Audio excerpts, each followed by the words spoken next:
Blue Lock dropped the best chapter ever, as we finally see Blue Lock locking in and going crazy. But to know more, you will have to wait, but trust me, there is a ton more stuff, so get ready. Alright, so starting off this chapter, also called Rebel, we can see Loki celebrating his previous goal. He runs and jumps high up into the air while screaming, "Goal."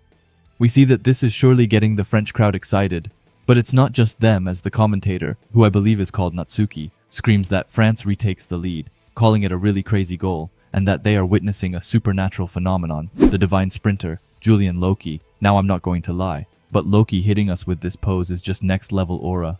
I said in the previous chapter that I was a bit sad that we didn't get a proper goal celebration for his goal, but this sure made up for it because he looks extremely cool with the aura coming off him, and also him just staring into our soul.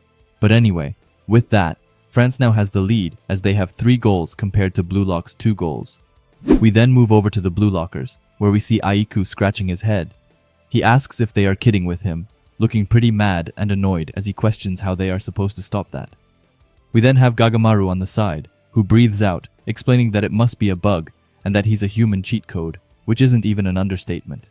We then head over to the chameleon Rio, who looks super mad as he says that they finally caught up, and he slaps them away in an instant. Karasu also just looks ahead and wonders what the hell is with those two. He then watches Loki and Hugo give each other a high five as he questions if they are fighting against aliens. After that, we see the clock, and it's only 15 minutes left in this game, so it's really getting tight. But to the left of the clock, it's Ego, who looks like he is far from giving up, as he has a serious face as he explains that it's time for a change. After that, we see the goat and the ninja, who is jumping up and down, while Ego tells him to shake things up.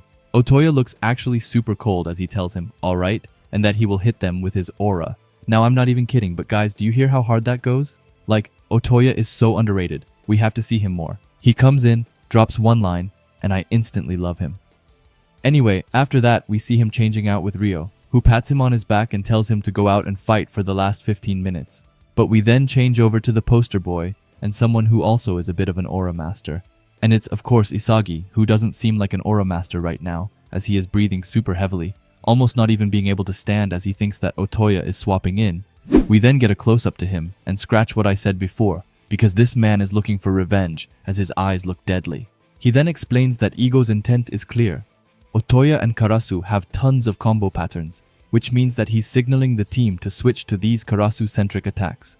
After that, Isagi looks at the other players and thinks that everyone here understands that they are on track to lose if they keep this up. So even if their defense suffers a bit, their only shot at victory is to double down on offense. But while that is true, it has its side effects, as it also means that Ego doesn't expect him to score any points, and just that thought alone sends Isagi right into his domain expansion as his puzzle pieces start to float around and he looks extremely mad.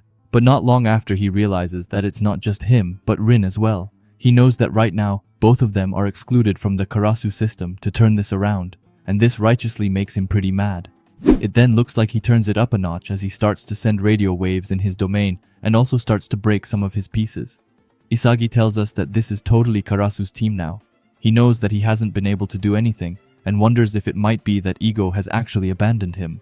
Even if that's true, he thinks about what he and Rin can do, but still, Isagi isn't even the number one here, as Loki and Hugo are on a whole other level.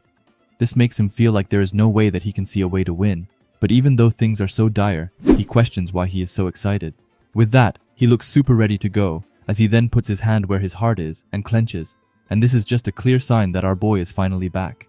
His eyes then only went so much more intense and fired up as he wondered why he was so freaked out that he was going crazy.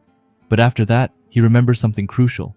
He thinks that he has felt this way since the start of the second half, ever since he realized just how incredible Hugo really is. Isagi explains that his blood has been boiling and his mind racing. By the way, I like how Kira was added here. He really thinks that he is a part of the team.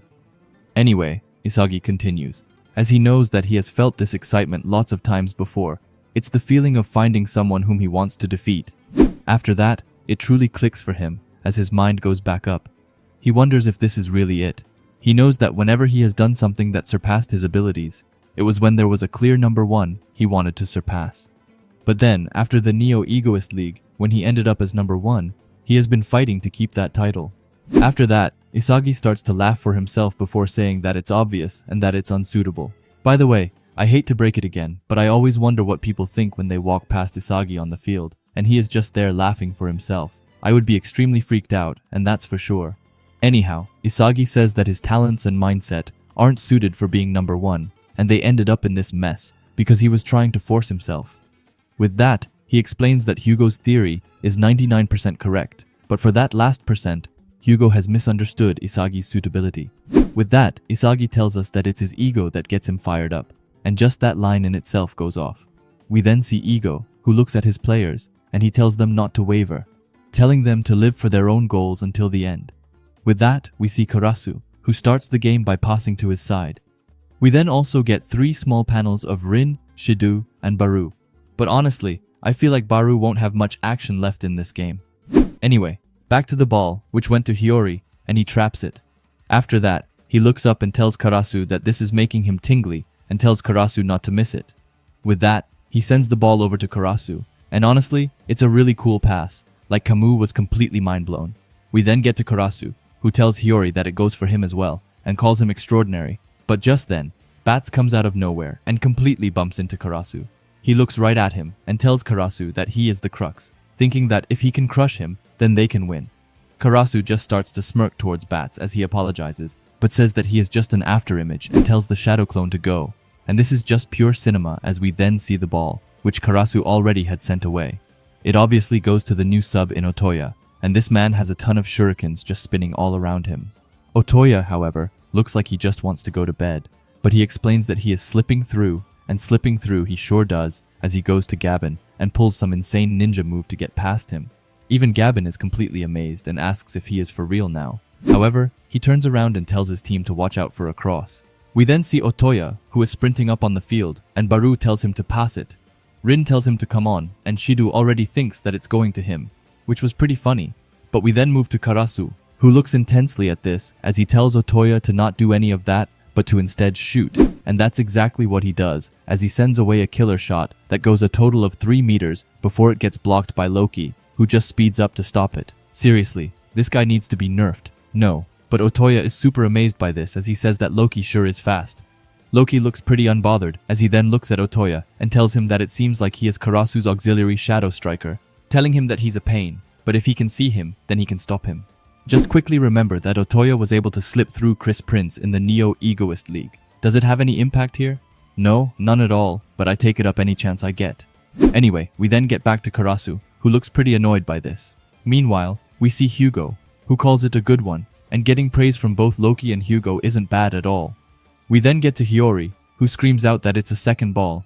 He then looks worried as he sees that Hugo's coming back and is heading right to it. But if you thought that the ball would be Hugo's, then I have bad news because the goat has awakened. We see Isagi, who is in his white state, as he is completely bright and super cold, as he has a ton of puzzle pieces around him. He also has his meta vision completely out, and it's even burning with excitement. He then looks right at Hugo and tells him that this was destined and calls him a consultant bastard. But Isagi saying that this was destined was so cold. We then see Hugo, who actually looks pretty amazed and stunned by this, as he just says his name. We then head into Isagi's brain as he thinks that he isn't number 1, but he isn't just second best either, explaining that he can only shine when he is devouring the best, and he calls himself a rebel. After that, he explains that this is his utter suitability, which firstly is super dope. But who even cares about that when we have this panel? Like, what is even going on? This is completely insane. And I am so happy to be finally able to say that our boy Isagi is finally back in his prime. Our GOAT, our Lord and Savior, our leader Isagi is finally here. Now let me tell you guys that there is no break next week, which is honestly, thank God, because a break after this would be brutal.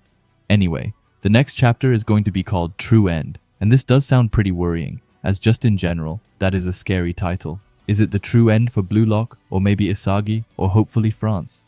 Now I did say in my leak video that I didn't see an Isagi goal incoming, but I have changed my mind. My GOAT, Isagi, has to score right here.